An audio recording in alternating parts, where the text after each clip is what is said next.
আসসালামু আলাইকুম ওয়া রাহমাতুল্লাহি ওয়া বারাকাতুহু। ইন্নাল হামদালিল্লাহি ওয়াহদা ওয়াসসালাতু ওয়াসসালামু আলা মান লা নাবিয়্যা বা'দা আম্মা বা'দ। সম্মানিত উপস্থিতি, আমরা আলোচনা করছিলাম ধারাবাহিকভাবে আদর্শ অভিভাবক কিভাবে হওয়া যাবে। দ্বিতীয় পর্বে এসে আমরা আলোচনা করছি নিজেদের জীবনে ইসলামিক অনুশাসন মেনে চলা।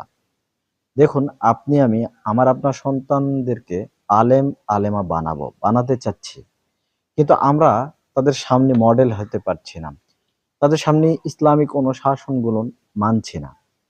ধরুন, আপনি আপনার সন্তানকে হাফেজ বানাবেন, কিন্তু আপনি নিজেই সালাত আদায় করেন না। আপনার সন্তান আপনাকে দেখে শিখবে। তো কি শিখবে সে? সে জানছে যে সালাত অত গুরুত্বপূর্ণ ইবাদত নয়। কেননা আমার পিতাই আদায় করে না। তাই আদর্শ অভিভাবকিয়া হতে গেলে অবশ্যই আমাকে আপনাকে মডেল হতে হবে।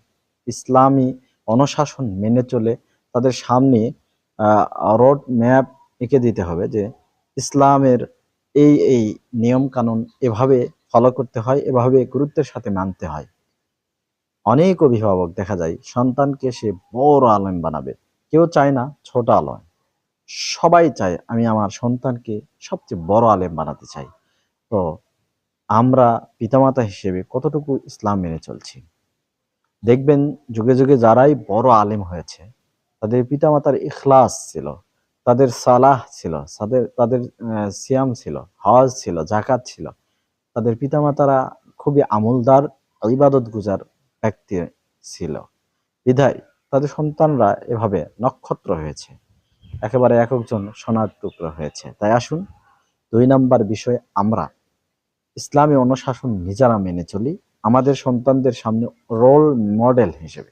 আল্লাহ আমাদেরকে আদর্শ অভিভাবক হওয়ার তৌফিক দান করুন। আমিন ওয়া আখিরু দাওয়ানা আনিল হামদুলিল্লাহি রাব্বিল আলামিন। আসসালামু আলাইকুম ওয়া রাহমাতুল্লাহি ওয়া বারাকাতুহু।